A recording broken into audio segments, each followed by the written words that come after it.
What would you like to talk about today, B? Well, you wanted to talk about taboo. Taboo. Well, we can do. Do you want to talk about taboo? If you want.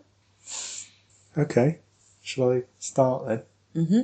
Well, to me, taboo is the idea that there's certain things that you can't really speak about in all contexts. So, like, you can pretty much talk about anything given the right context, I think. But what that means to me is that there's some kind of unwritten rule, or most of the time it's probably unwritten, maybe some of the time it's written, but most of the time it's an unwritten rule about what you're allowed to talk about, or I maybe shouldn't say allowed to talk about, but what would be appropriate to talk about, what would be inappropriate to talk about. And I don't even know if appropriate is the right word.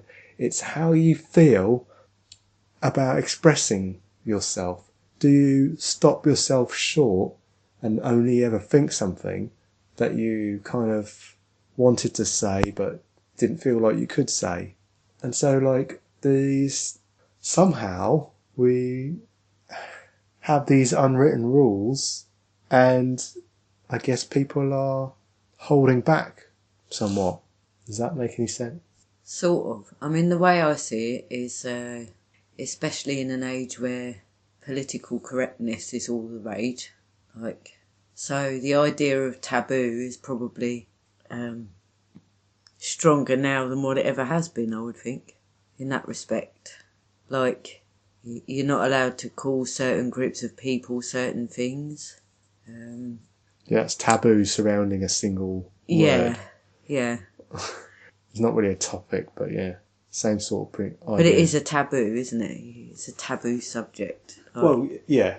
I don't know if it's taboo, but it's certainly the same kind of idea, isn't it? Yeah, and it's definitely a cultural thing as well.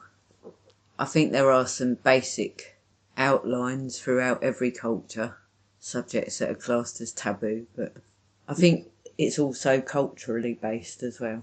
That definitely. Yes, but I think, as I was saying before, depends on the context, doesn't it? A lot of the time about what you can and can't discuss or talk about. So, like, we can have a discussion. The reason this topic came to mind was because I was thinking about back to the sort of idea that we're anonymous in this. We've anonymised ourselves, and that allowed us to have the freedom to talk about anything, or at least it felt like we had the freedom to talk about anything then. So that made me think, well, why didn't we have that freedom before? There must be some things which we're not supposed to talk about, and that sort of brought me onto taboo. I don't think it's that there's things we're not supposed to talk about.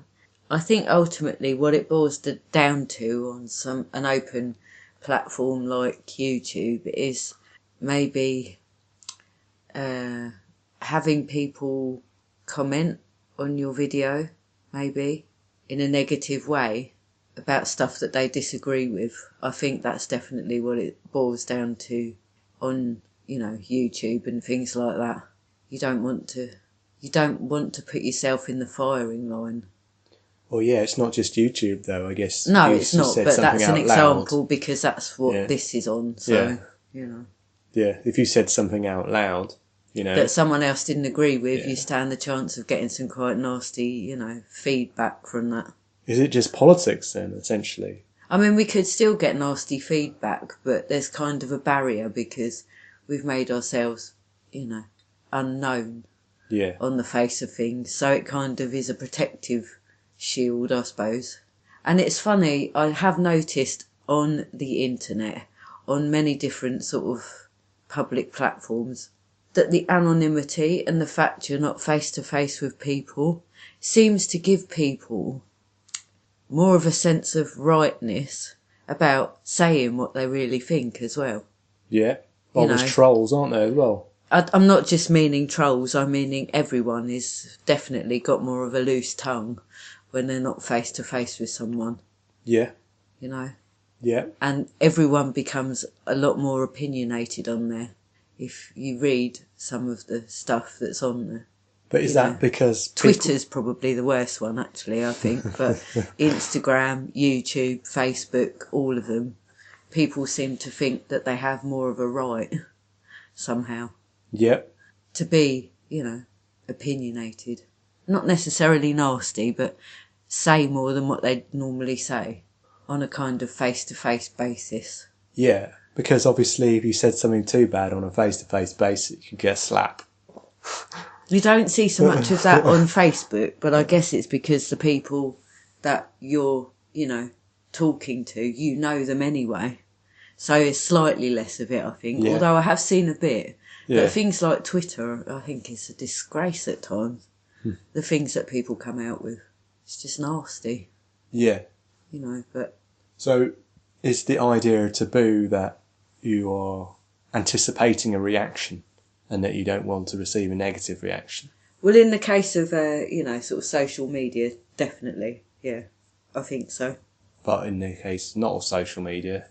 What is a taboo? Well, that's what I'm thinking. Maybe that is how it works. You don't want to... You perceive that you're going to receive some sort of negative reaction, so you don't say it. Well, there's obviously some things that are, like some racial slurs or something that you just should not say. It depends, the size of a taboo depends on the amount of people that find it offensive, I suppose.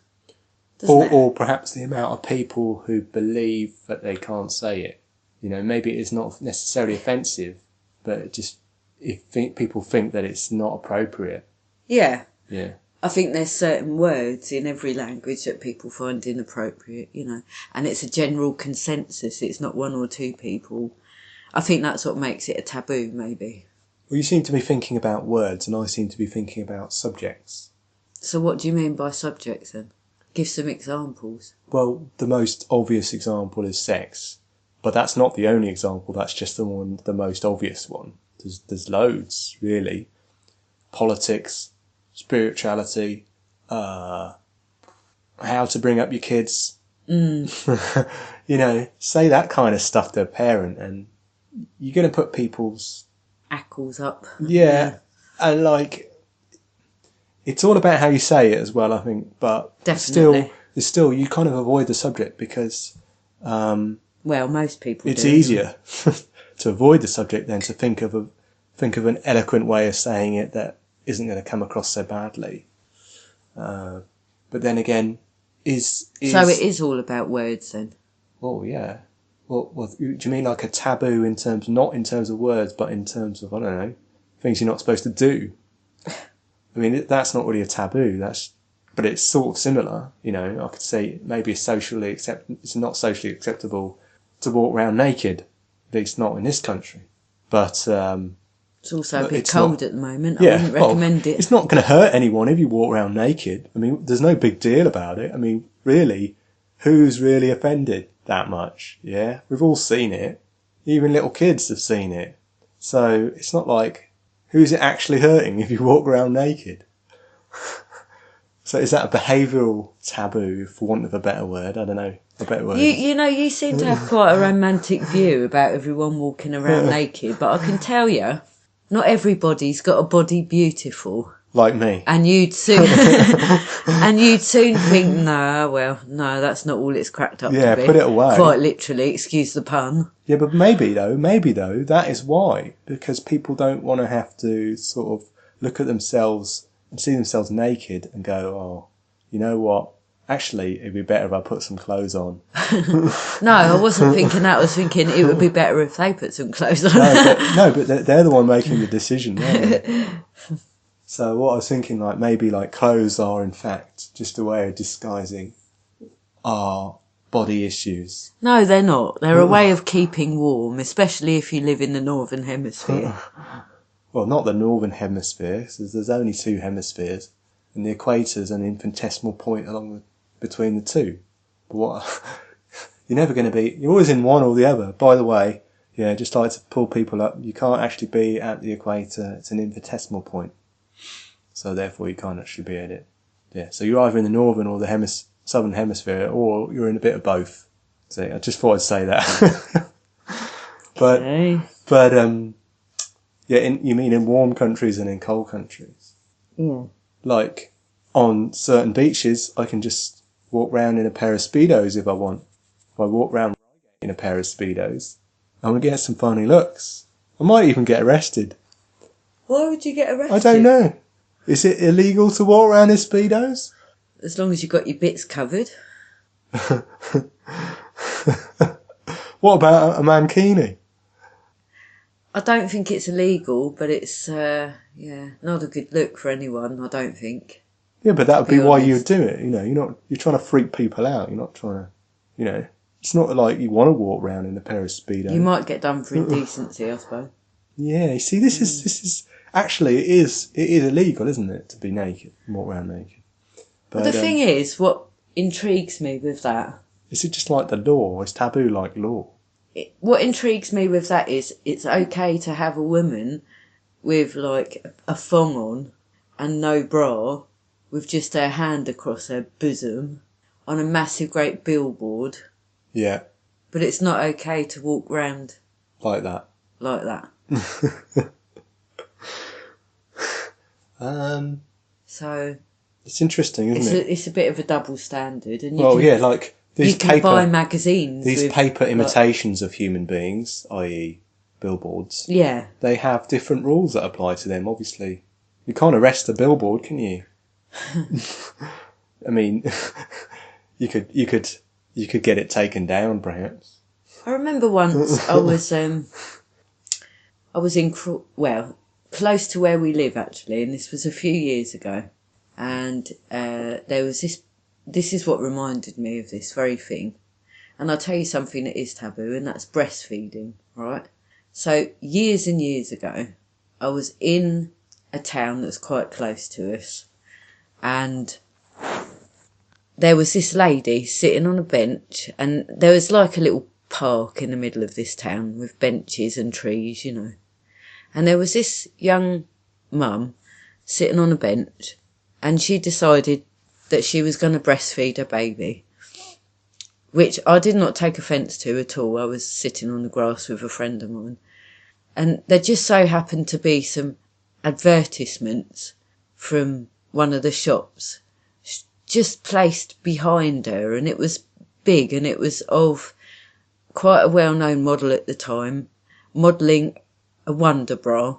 So the boobs are in full view, as you'd expect. Or the parts of the boobs. The top boob. Idiot approached this lady who was feeding her child and started bawling her out about having her boobs out in public. Yeah. And I just thought it was such a double standard. Like, she's feeding her child. Why is that such a taboo thing? Why have people got a problem with that? I don't know. I mean, if I had my way, I'd just walk around naked all the time, but hey. So, I actually felt really sorry for her. And all I could think of was the fact that he was doing this in full view of an advertisement of some bird with her boobs out. But she didn't have them out. She didn't have them out. Nearly, pretty much. Have you seen Wonder Bras?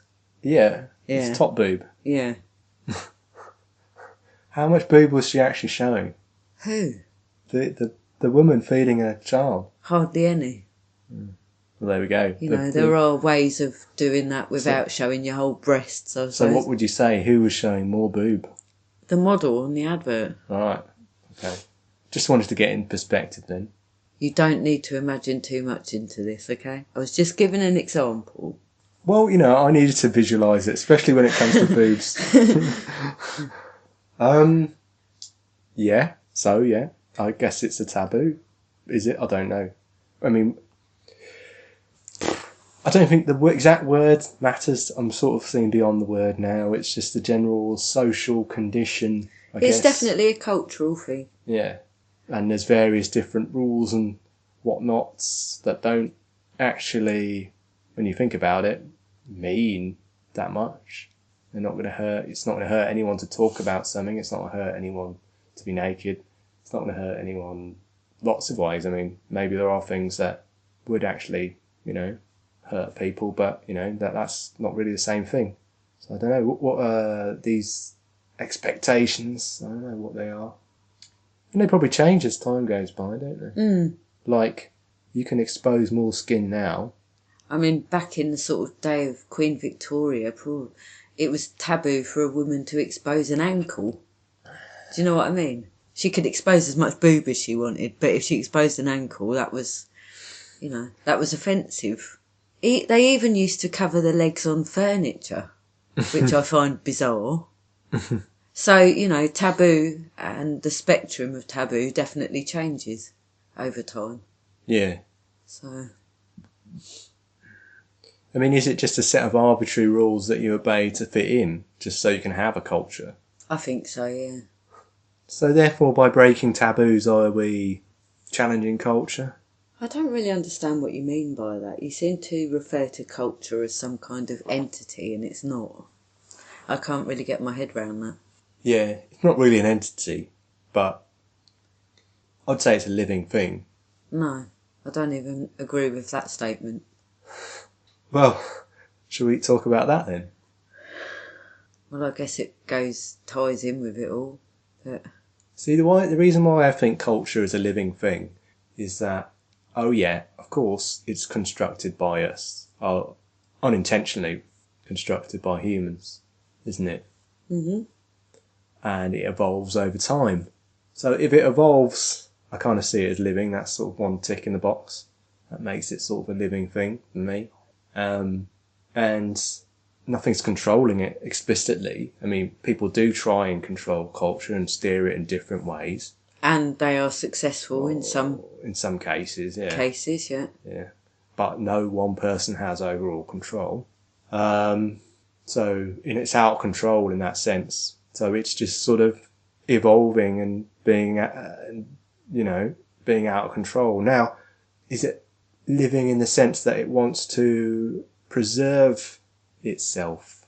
And I think, yeah, it actually copies itself into our brains, into our minds. That's what education's about. So it's sort of using us to propagate itself. So that's, to me, feels like a living thing. It's actually using, it's like a parasite, I suppose, or not parasite. No, I think it would be a host body and we're the parasites, if you want to see it as a living thing. Oh no, I'd say the Earth was a host body and we're the parasites, the physical planet. Yeah.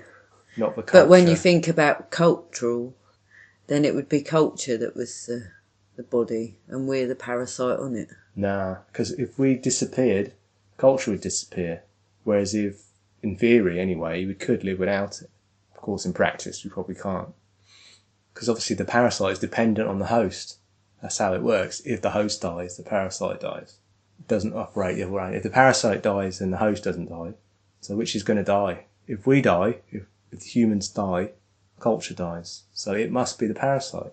It ain't anything, because it ain't alive. Well, I think it's time to face up to the fact that it is still a thing, and it still copies itself into people, and it still affects people, and it still makes people unhappy, and therefore it needs to develop more of an awareness of itself and its effects. I've talked about this with group consciousness. It's the same thing to me, group consciousness and culture. And if group consciousness or culture was more aware of its effect on people and on the environment that people live in, then it might start behaving more rationally. Because at the moment to me, it feels like it's very out of control and it's not really going to survive in a long-term kind of way. And it's getting worse. Yeah. Which is quite scary.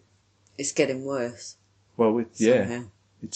I think it's always been getting worse. Well, yeah, obviously. But it can't keep getting worse forever. I should rephrase that. It's as bad as it's ever been in my lifetime. I know there have been times in the past, lots and lots of times, where it's been quite bad. Let's face it. And it's like a flux. It's like a pendulum, isn't it? And I think in the time we're living now, culture is losing its way, and it almost feels like it's becoming quite dangerous on a, global level. it's becoming dangerous. It's certainly being the number of people on the planet.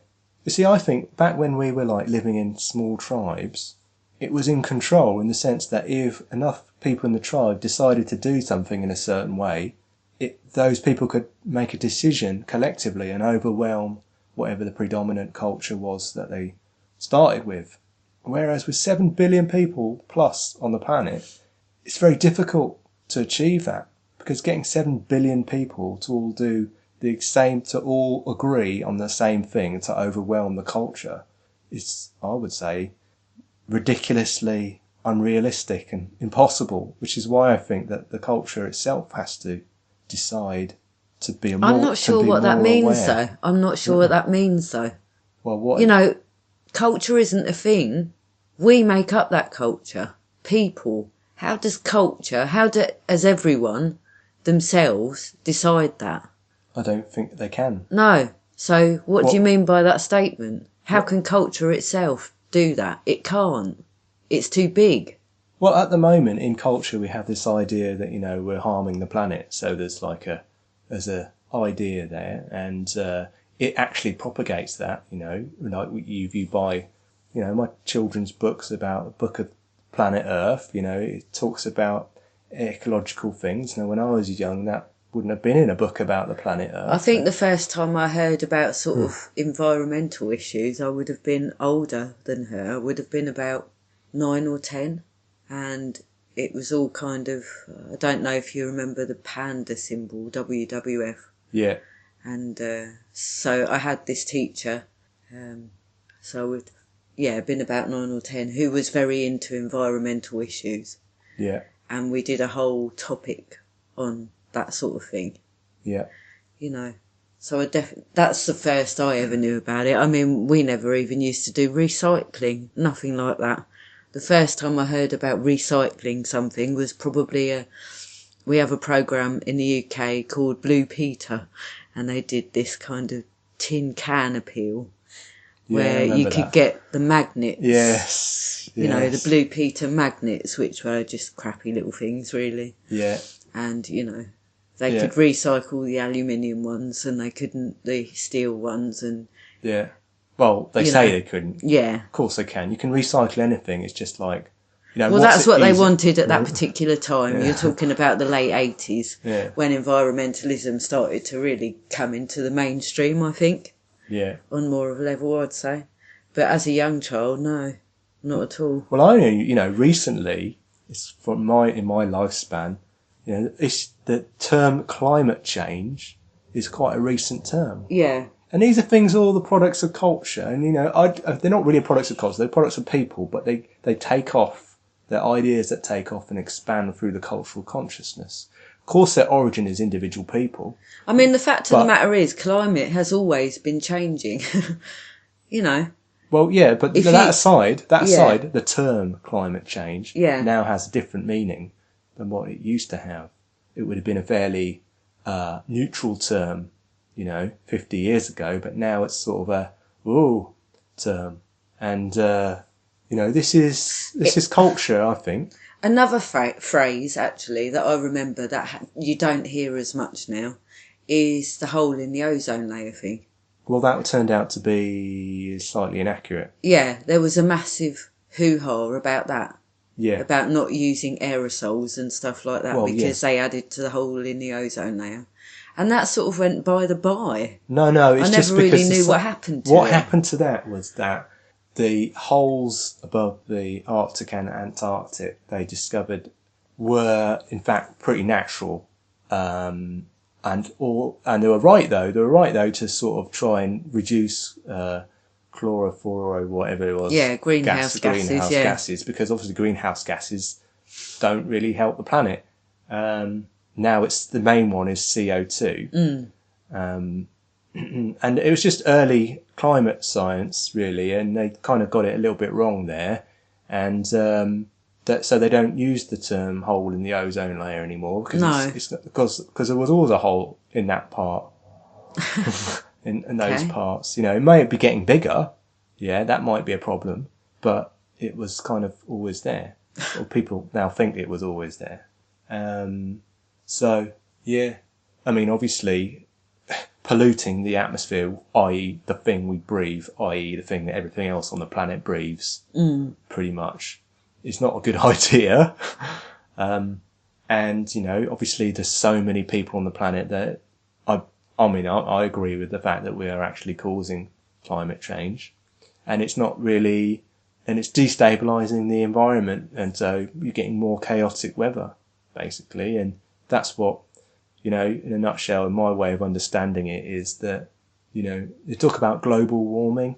Well, it's sort of slightly, that's not quite what it means. There's more energy inside the atmosphere. That's what we're really talking about, because the energy can't escape as much because of the greenhouse gases. And so what that energy does is it not only causes an increase in temperature, but causes more chaos in the environment, in the weather patterns, more extreme which weather. we are seeing, Which we are worldwide, seeing, definitely. But obviously some people say that this would have happened anyway, but I don't believe that. I think maybe it would have happened anyway, but not as fast as it's happening. Yeah. Not to the extent that we're seeing it. No. I think it is possibly a natural occurrence, and, the Earth does go through cycles of, climate change, weather pattern, but we're adding to it, is how I see it. We're not helping the issue. We're speeding the process up. Yeah. So, and that is our fault, and I don't think we can get away from that, really. Anyone who says we're not having an effect is just, I don't know. Well, I mean, there's really big money at stake, really. Yeah, that's the problem, isn't it? Yeah. And the fact that we're so dependent on fossil fuels. Yeah. And obviously there's a lot of money involved in that. There's a lot of livelihoods. Yeah, well, yeah, not just livelihoods, but let's say they said, right, no one's allowed to use fossil fuels starting tomorrow. No one would know what to do. We wouldn't be able to do anything. We wouldn't have any electricity, we wouldn't have any cars, we wouldn't have any... We're back to, gone back in time about 200 years. Yes, but I know full well that there are other ways of doing these things. Oh, yeah. There but are. The problem is the infrastructure. So why isn't that being pushed? Because it costs money to lay the infrastructure. I had an idea the other day about we should use the road circuits worldwide and lay down massive solar panels on the road circuitry. What, the cars all dry over the over world? solar? Yeah. When they crack it? Get a lorry it depends what, how. But then I thought to myself, well, that kind of defeats the object, because where is all that material going to come from? Oh, yeah. So I actually think the best one is probably wind power. Wind power's good. Yeah, or... Just directly from the wind into an electricity generator. Basically. Obviously solar power, obviously, especially in the warmer countries, very useful. Yeah, the right kind of solar power. I'm not talking about... I wouldn't say solar panels are particularly great, but no. The idea of trapping hot air underneath a vast flat surface and then funneling it up through a funnel and creating electricity by funnel, because the air is rushing up through this funnel is probably quite an awesome idea. And I thought of another idea about and also reflecting the sun's rays into a single point. Yeah. Solar towers, that seems like a good idea. Yeah. Slightly more, because solar panels are a bit vulnerable. I think they'll have their day, actually. I really do. They strike me as something that's here at the moment, but it won't be around forever. Something else will come along that's more efficient. Well, you never know. They might develop them to be really robust. Yeah. And last forever. That's because that's what you want, really. You can't be making things that are sustainable, that don't last a long time, that aren't easy to fix if they break. Yeah. If you have to replace the whole panel just because it's got one crack in it, then that's a stupid idea. Definitely. But Nikola Tesla would say that actually there is a way of extracting energy straight out of basically the air that would give us enough energy, and it would be free, globally free. Or 0 point energy. Yeah. I don't know how we've gotten to 0 point energy from taboo, no. but hey. It's an interesting world. Yeah, 0 point energy. Yeah. I don't know how you'd extract it, but it's there. Yeah. I don't know how you get it, But yeah, it's definitely there. I mean, and he did some crazy shit. Although I would wonder if it would mess with the fabric of space-time if he started extracting it. Oh, we won't want to be doing that then, eh? Well, I don't know. Maybe it could be interesting to mess with the fabric of space-time.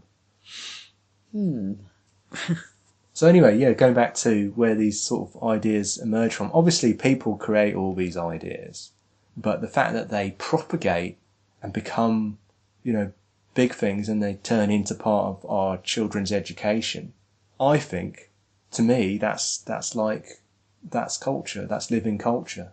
You know what I mean? It's not like, because no one person's doing it on purpose. Things just rise up.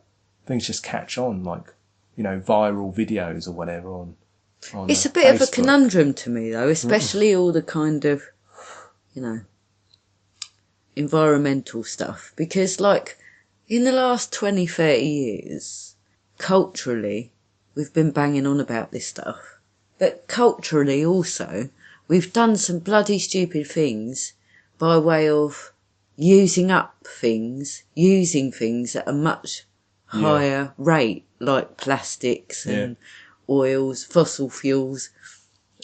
There's more packaging around now than there definitely is. Was. I mean, an example that I can give off the top of my head is milk bottles in the UK. So when I was a kid, we had the milkman. He put the milk bottles on the doorstep. When we'd finished them, we put them back on the doorstep. He came and picked them up. It was recycling. Yeah, and he had an electric truck. Yeah. Now we go to a supermarket, and every time we want some milk, we get a new carton that's been, made. Yeah. And then we throw it away. Yeah. And it's just... Recycle it, Nicky. Recycle it, but then we shouldn't recycle it. We should reuse it, yeah. And I remember a few years ago now, I did see in one of the big supermarkets in the UK that they tried to get people to take their own containers in to buy the milk. Like they had the big vats of milk where you could actually just fill a container up. Mm-hmm. But it never caught on, unfortunately, and I really did think it was a good idea. To bring your container, like the bags issue. Yeah. Like now, we have to pay 5p for a bag. It used to be free before. Which is a good idea, I think, and it has stopped the level of bag usage. If you pay 10p, you can get a more robust bag. Yeah, but the trouble is with that is I have several robust bags in the cupboard that every time I go to the shop, I forget. Yeah, they're still in the cupboard, and then I just think it's not really working for me. If they charge more than 5p, you'd start to worry about it, but it's like, hey, who cares, it's 5p. Yeah. Maybe they should then. Well, I mean, that's why they started charging for it in the first place. If it was like 50p or something, or £1, I guarantee plastic bag usage would be 0. They'd never have to make them again. But the packaging on food is something that really bugs me. As environmentally conscious as culture claims to be now, it's a disgrace when you go to the supermarket. And I just look at some of the produce and I go, why the hell has that got like a plastic vacuum wrap on it and then a cardboard box? And sometimes that even got plastic on it as well. And I just think it is so wasteful. Yeah. And I'm sure that's got worse. And you know what? I know what we could do. Here's an idea for you inventors. What you do is you create a sort of jelly, and you just set all your food inside your jelly. It's like a jelly mould, and then you can colour the jelly. Like you can get blancmanges and you can colour blancmanges different colour and stuff like that, using food colouring and milk and stuff, But you get this jelly and it's like a jelly and you set it around your product, so it's completely airtight sealed and quite cool. And you just have wobbly jellies all lined up on the shelf, containing whatever, And then when you open up the jelly, you just get the jelly and you put it in the jelly tub, And then you have a jelly man that comes round every so often and picks up all this jelly, and then it can be reused again. How did you think of such a strange thing? It just came to me. Yeah. No, I just think I've seen... it's very few and far between, but I've heard of a few shops where it's like zero waste food shopping. And basically you have to take in your own bags or containers, reuse them again and again, and all the food is in like just big vats or whatever, and you weigh it out. Well, yeah, like the fresh veg sections. Yeah. And then all the meat, like, it's all in trays or whatever. Yeah.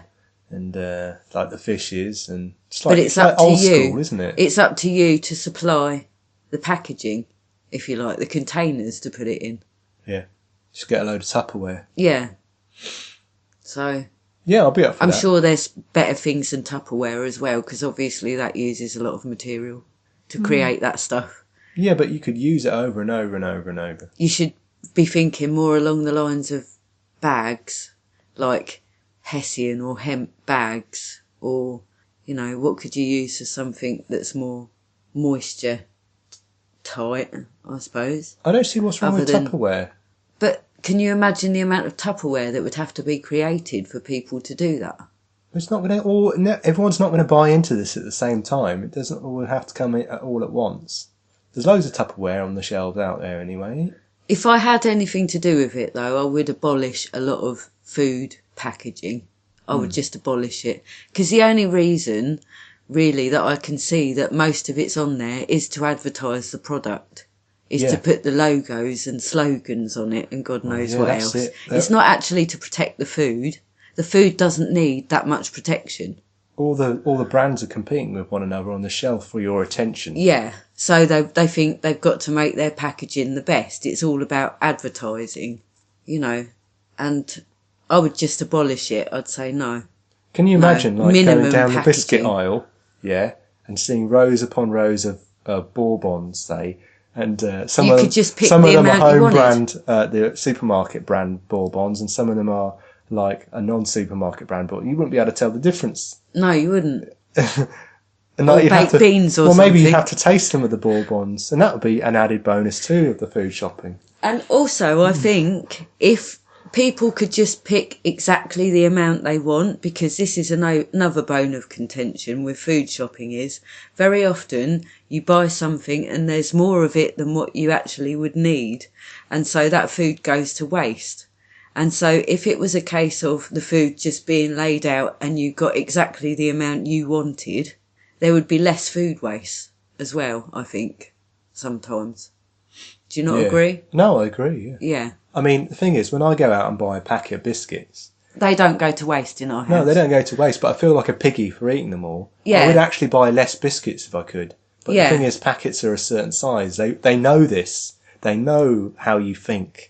And they've preempted my brain thought processes. Well, that's what it's all about, isn't it? It's all psychological opera, a psyop of the supermarkets. Yeah. Yeah. Really coming right down to how they position stuff on the shop floor and what they put where as well. This has been studied to the nth degree, you know, to get the most out of stuff and to get people to buy certain things. And one of them that I nearly fell for, actually, that sticks right in my mind, is that I went to get some bananas because my youngest daughter, she's obsessed with bananas. And in the local supermarket, what they'd done is they had the rows of bananas, and next to it, they'd put the packets of powdered custard. So you thought, banana custard. Yeah. Yes. I'll buy some custard as well then. Yeah. And I nearly fell for that. And I was like, do you know, on principle, I'm not going to buy that. That is psychology. Yeah. They're trying to get me to buy it. Yeah. I'm not going to, out of the principle of the thing. But I'm sure I've fallen for it on numerous occasions. Yeah. That's just one I didn't, and I remembered it. Yeah. Really, it was quite clever. Yeah. You know, there's a lot of psychology in that sort of stuff. One of the principles of capitalism is that if you have competition, it drives the price down, and this is kind of the reason, I think, that we justify having multiple brands of the exact same product. Yeah, it's crazy. Yeah, and therefore, because we've got multiple brands of the exact same product, they've all got to have their packaging to try and attract you. And so, like, if you're going to take on the packaging industry, you have to take on the idea that, you know, the idea of competition, really. Because if you imagine a shop without a supermarket which which had only food without any packaging, there wouldn't be any competition. There might be competition between Hobnobs and there would, because custard creams. I actually think the food companies wouldn't rely on the packaging to sell their product. They'd have to rely on how good a quality that product actually was. Because I've got to be honest, some of the big name brands are rubbish. But why do they stencil the word digestives on digestives? Yeah. I'm sorry, more about biscuits. I'm just like... This is M's forte. Biscuits. Yeah. Well, it's just, I think about biscuits. So yeah, like you could actually write the logo stencil the logo on the product. Not stencil, emboss. Because they emboss bourbons and digestives. Why not emboss, say, a piece of chicken? You could do. It'd be like branding, wouldn't it? You could give it a tattoo. Yeah, you could give it a brand, like a branding, like a hot iron branding on the side of the chicken. Yeah. I don't know if that would make me more or less likely to buy it. Yeah. I think they'd have to rely on the quality of the product itself to sell it, which would not be a bad thing. We might actually think if we abolish packaging, we might actually find that actually the product quality gets better. And a lot of the times it needs to, because it's quite disgusting sometimes. I don't know how these companies get away with it. Yeah. Are we done? I guess so. After that rant. That wasn't really a talk about taboo, was it? Well, we started on taboo. Yeah. And then we flowed through onto the packaging industry. So covering environmental issues. Yes, in between. Briefly. Covering many things in between. So, I think I might start naming the videos after the starting point and the ending point. You should just put the main topics that come up. No, I can't do that because so many come up. Yeah. I've tried that already. I think I'll just use the start topic and the end topic. Because they're bound to be really different and oddly opposed to one another. Like, what's this one going to be? It's going to be like, I don't know, taboo packaging, I don't know. The taboo of packaging. Taboo supermarket.